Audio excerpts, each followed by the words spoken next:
സംബന്ധിച്ച് ഒന്നും പറയാനില്ലേ? നിങ്ങൾക്ക് ഈ കോറി വഹിച്ചുകൊണ്ടുള്ള കലാപരിപാടി മാത്രമേ അറിയുള്ളൂ. അതുകൊണ്ടാണ് ഈ റൂട്ടിലെ ഇത് പ്രധാനപ്പെട്ട ഒരു സംസ്ഥാന പാതയാണ്. ഈ സംസ്ഥാന പാതയുടെ വികസനത്തിനാവശ്യമായിട്ടുള്ള പുനർനിർമ്മാണത്തിനാവശ്യമായിട്ടുള്ള ഫണ്ട് വകയിരുത്താനുള്ള മന്ത്രിസഭാ തീരുമാനം വേണം. അത് എത്രയും പെട്ടെന്ന് നടപ്പിലാക്കാൻ ആവശ്യമായിട്ടുള്ള ദ്രുതഗതിയിലുള്ള പ്രവർത്തനങ്ങൾ ആരംഭിക്കേണ്ടതായിട്ടുണ്ട്. അതിന് സംസ്ഥാന സർക്കാർ തയ്യാറാകാത്ത പക്ഷം ശക്തമായിട്ടുള്ള സമരപരിപാടികളുമായി ഭാരതീയ ജനതാ പാർട്ടിക്ക് മുന്നോട്ട് പോകേണ്ടി വരുമെന്ന് മുന്നറിയിപ്പ് നൽകുകയാണ്. ഈ റൂട്ടിലെ യാത്രാ ക്ലേശം, ഗതാഗത കുറുക്ക്, ഈ റോഡിന്റെ ശോചനീയാവസ്ഥ അടിയന്തരമായിട്ട് പരിഹരിക്കാനുള്ള തീരുമാനവും വേണം. ശാശ്വതമായിട്ട് പരിഹരിക്കാനുള്ള തീരുമാനവും വേണം.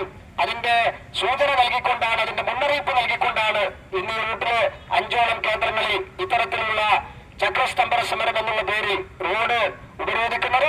തീർച്ചയായിട്ടും അധികൃതർ നല്ല ശ്രദ്ധ ഈ കാര്യത്തിൽ കൊടുത്ത് ഈ കുറ്റ്യാടി റൂട്ടിലെ റോഡ് നല്ല രീതിയിൽ പുനർനിർമ്മിച്ച് ജനങ്ങൾക്ക് നൽകണമെന്ന് അഭ്യർത്ഥിച്ചുകൊണ്ട്, അല്ലാത്ത പക്ഷം അതിശക്തമായിട്ടുള്ള സമരവുമായി ഭാരതീയ ജനതാ പാർട്ടി ജനങ്ങളോടൊപ്പം ഇറങ്ങുമെന്ന് മുന്നറിയിപ്പ് നൽകിക്കൊണ്ട് ഈ ചക്രസ്തംഭന സമരം, റോഡ് ഉപരോധ സമരം ഔപചാരികമായി ഉദ്ഘാടനം ചെയ്തതായി പ്രഖ്യാപിക്കുന്നു. നന്ദി, നമസ്കാരം, വന്ദേ മാതരം.